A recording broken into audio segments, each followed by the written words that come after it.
ಲಕ್ಷ್ಮೀ ದೇವಿ ಎಂದರೆ ಐಶ್ವರ್ಯ, ಸುಖ, ಶಾಂತಿ, ಸೌಭಾಗ್ಯ ಮತ್ತು ಶ್ರೇಯಸ್ಸಿನ ದೇವತೆ.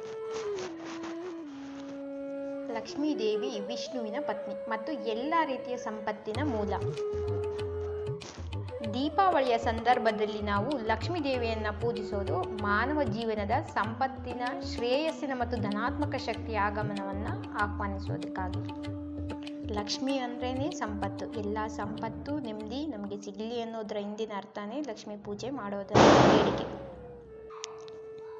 ದೀಪಾವಳಿ ದಿನ ಯಾಕೆ ನಾವು ಲಕ್ಷ್ಮೀ ಪೂಜೆಯನ್ನು ಮಾಡ್ತೀವಿ? ವರಮಹಾಲಕ್ಷ್ಮಿ ಹಬ್ಬದ ದಿನ ನಾವು ಲಕ್ಷ್ಮೀ ಪೂಜೆ ಮಾಡ್ತೀವಿ ಅನ್ನೋದು ಗೊತ್ತು. ಆದರೆ ದೀಪಾವಳಿ ದಿನ ಲಕ್ಷ್ಮೀ ಪೂಜೆ ಮಾಡೋದಕ್ಕೆ ಏನು ಕಾರಣ, ಅದರ ಹಿನ್ನೆಲೆ ಏನು ಅಂತ ನಾವಿವತ್ತು ತಿಳ್ಕೊಳ್ಳೋದು. ಎಲ್ರಿಗೂ ಗೊತ್ತಿರೋ ಹಾಗೆ ವರಮಹಾಲಕ್ಷ್ಮಿ ಹಬ್ಬದ ದಿನ ಲಕ್ಷ್ಮಿ ಕೂರಿಸೋದಕ್ಕೆ ಅಂತ ಒಂದು ವ್ರತ ಇದೆ. ಆ ವ್ರತಕ್ಕೆ ಒಂದು ಹಿನ್ನೆಲೆ ಇದೆ ಏನು ಅಂತ ಗೊತ್ತು. ಚಿಕ್ಕದಾಗಿ ನಾವಿವಾಗ ಅದನ್ನು ತಿಳ್ಕೊಳ್ಳೋಣ. ವರಮಹಾಲಕ್ಷ್ಮಿ ಹಬ್ಬ ಅನ್ನೋದು ಜಾರಿಗೆ ಬಂದಿದ್ದು ಚಾರುಮತಿ ಅನ್ನೋ ಒಂದು ಹೆಣ್ಣಿಂದ. ಲಕ್ಷ್ಮೀ ದೇವಿ ಅವಳ ಕನಸಿಗೆ ಹೋಗಿ ನನ್ನನ್ನು ಕೂರಿಸಿ ಈ ರೀತಿ ಪೂಜೆ ಮಾಡು, ಇದರಿಂದ ಎಲ್ಲರಿಗೂ ಒಳ್ಳೆಯದಾಗುತ್ತೆ, ಎಲ್ರಿಗೂ ಅವ್ರ ಇಷ್ಟಾರ್ಥಗಳನ್ನು ಈಡೇರಿಸ್ತೀನಿ ನಾನು ಅಂತ ಹೇಳಿ ಹೋಗ್ತಾರೆ. ಇದರಿಂದಾಗಿ ವರಮಹಾಲಕ್ಷ್ಮಿ ಹಬ್ಬ, ವರಮಹಾಲಕ್ಷ್ಮಿ ವ್ರತ ಅನ್ನೋದು ಜಾರಿಗೆ ಬಂತು ಅನ್ನೋದು ಎಲ್ಲರಿಗೂ ಗೊತ್ತಿರುವಂಥ ವಿಷಯ. ಹಾಗಾದರೆ ದೀಪಾವಳಿ ದಿನ ಲಕ್ಷ್ಮೀ ಪೂಜೆ ಅನ್ನೋದು ಅಷ್ಟು ಪ್ರಸಿದ್ಧಿಯಾಗೋದಕ್ಕೆ ಕಾರಣ ಏನು? ಯಾಕೆ ನಾವು ದೀಪಾವಳಿ ದಿನ ಲಕ್ಷ್ಮೀ ಪೂಜೆ ಮಾಡ್ತೀವಿ ಅನ್ನೋದಕ್ಕೆ ಒಂದು ಪೌರಾಣಿಕವಾದಂಥ ಹಿನ್ನೆಲೆ ಇದೆ. ದೀಪಾವಳಿ ದಿನ ಲಕ್ಷ್ಮಿನಿ ಹುಟ್ಟಿರೋದು ಅಂತ ಹಲವು ಕಥೆಗಳು ಹೇಳ್ತವೆ. ದೇವತೆಗಳು ಮತ್ತು ರಾಕ್ಷಸರು ಸಮುದ್ರ ಮಂಥನ ಮಾಡಿದಾಗ ಅದರ ಮಧ್ಯದಲ್ಲಿ ಅನೇಕ ಅಮೂಲ್ಯ ವಸ್ತುಗಳು ಹೊರಗಡೆ ಬರ್ತವೆ. ಅದರಲ್ಲಿ ಲಕ್ಷ್ಮೀ ದೇವಿನೂ ಕೂಡ. ಆ ದಿನದಂದು ಕೃಷ್ಣ ಪಕ್ಷದ ಅಮಾವಾಸ್ಯೆ ಆಗಿರುತ್ತೆ, ಅಂದರೆ ಕಾರ್ತಿಕ ಮಾಸ. ಕಾರ್ತಿಕ ಮಾಸದ ಈ ಅಮಾವಾಸ್ಯೆಯಂದೇ ಲಕ್ಷ್ಮೀ ದೇವಿ ಹುಟ್ಟಿರೋದು ಅಂತ ಹಲವು ಪುರಾಣಗಳು ಹೇಳ್ತಿದ್ದಾವೆ. ಕಾರ್ತಿಕ ಮಾಸದಂದೇ ಲಕ್ಷ್ಮೀ ದೇವಿ ಸಮುದ್ರದಿಂದ ಅವತಾರ ಪಡೆದು ಬಂದಿದ್ದಾರೆ. ಆ ದಿನವನ್ನು ನಾವು ಲಕ್ಷ್ಮೀ ಜಯಂತಿ ಅಂತೇಳಿ ಆಚರಿಸ್ತೀವಿ. ಅದೇ ದೀಪಾವಳಿ ದಿನ. ಅದಕ್ಕಾಗಿ ಆ ದಿನ ಲಕ್ಷ್ಮೀ ದೇವಿಯ ಪೂಜೆ ಮಾಡಿದರೆ ಮನೆಯಲ್ಲಿ ಸಂಪತ್ತು, ಸಂತೋಷ ಮತ್ತು ಶಾಂತಿ ನೆಲೆಸುತ್ತದೆ ಅನ್ನೋದು ಹಲವರ ನಂಬಿಕೆ. ದೀಪಾವಳಿ ದಿನವೂ ಲಕ್ಷ್ಮೀ ಪೂಜೆ ಮಾಡೋದಕ್ಕೆ ಯಾವುದಾದ್ರೂ ನಿಯಮಗಳಿದೆಯಾ? ಯಾವ ರೀತಿ ಪೂಜೆ ಮಾಡಬೇಕು ಅನ್ನೋದನ್ನು ನಾವು ಇವಾಗ ತಿಳ್ಕೊಳ್ಳೋಣ. ದೀಪಾವಳಿ ದಿನ ನಾವು ಎಳ್ಳೆಣ್ಣೆಯಿಂದ ಅಭ್ಯಂಜನ ಸ್ನಾನ ಮಾಡಬೇಕು.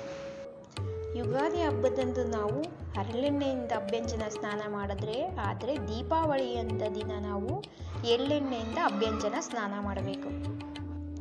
ಇದು ಸರಳವಾಗಿ ಪೂಜೆ ಮಾಡುವಂಥ ವಿಧಾನವನ್ನು ನಾನು ಹೇಳ್ತಾ ಇರೋದು. ನಾವು ಅಷ್ಟೆಲ್ಲ ಆಡಂಬರವಾಗಿ ಪೂಜೆ ಮಾಡೋದಕ್ಕೆ ಸಾಧ್ಯ ಇಲ್ಲ ಅಂದರೂ ಮನೆಯನ್ನೆಲ್ಲ ಶುಚಿ ಮಾಡಿ ಎಳ್ಳೆಣ್ಣೆಯಿಂದ ಅಭ್ಯಂಜನ ಸ್ನಾನ ಮಾಡಿ ಒಂದು ಬಿಳಿ ಬಟ್ಟೆಯನ್ನು ಅರಿಶಿಣದ ಬಟ್ಟೆಯನ್ನಾಗಿ ಮಾಡಿಕೊಂಡು ಅದರಲ್ಲಿ 5 ಗೋಮೂತಿ ಚಕ್ರ, 5 ಬಿಳಿ ಲಕ್ಷ್ಮೀ ಕವಡೆ, 5 ಕಮಲದ ಬೀಜ, 5 ಬಿಳಿ ಗುಲಗಂಜಿ, 5 ಕೆಂಪು ಗುಲಗಂಜಿ, 5 ಅರಿಶಿಣದ ಕೊಂಬು,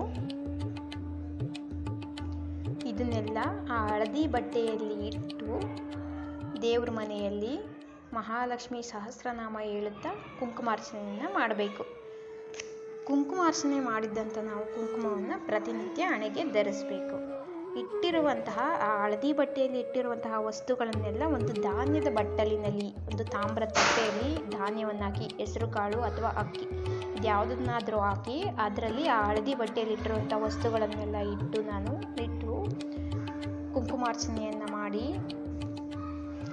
ಲಕ್ಷ್ಮೀ ಪೂಜೆಯನ್ನು ಮಾಡಬೇಕು. ಪ್ರತಿ ಅಮಾವಾಸ್ಯೆಯಲ್ಲೂ ಈ ರೀತಿ ಮಹಾಲಕ್ಷ್ಮಿ ಸಹಸ್ರನಾಮವನ್ನು ಹೇಳ್ತಾ ಕುಂಕುಮಾರ್ಚನೆಯನ್ನು ಮಾಡಿ ಪೂಜಿಸಬೇಕು. ಇದರಿಂದ ಲಕ್ಷ್ಮಿ ನಮ್ಮ ಮನೆಗಳಲ್ಲಿ ಸ್ಥಿರವಾಗಿ ನೆಲೆಸಿರ್ತಾಳೆ. ಹಣಕಾಸು ಅನ್ನೋದು ಉಗಮವಾಗುತ್ತೆ.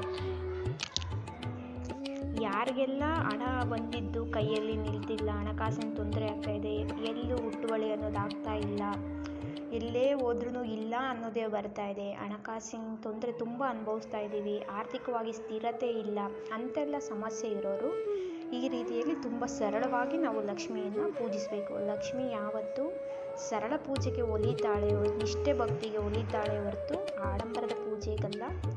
ಯಾರಿಗೆಲ್ಲ ಹೇಗೆ ಅನುಕೂಲವಾಗುತ್ತೋ ಆ ರೀತಿ ಪೂಜೆ ಮಾಡಬೇಕು. ಇದು ಸರಳವಾಗಿ ಪೂಜೆ ಮಾಡುವಂಥ ವಿಧಾನವನ್ನು ನಾನು ಹೇಳಿರುವಂಥದ್ದು.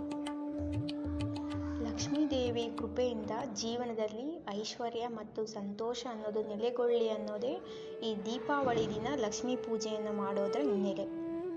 ಆ ಲಕ್ಷ್ಮೀ ದೇವಿ ಎಲ್ಲರಿಗೂ ಒಳ್ಳೆಯದು ಮಾಡಿ, ಎಲ್ಲರ ಮನೆಯಲ್ಲಿಯೂ ಸ್ಥಿರವಾಗಿ ನೆಲೆಸಿ, ಎಲ್ಲರಿಗೂ ಹಣಕಾಸಿನ ತೊಂದರೆ ದೂರ ಮಾಡಿ, ಎಲ್ಲರಿಗೂ ನೆಮ್ಮದಿ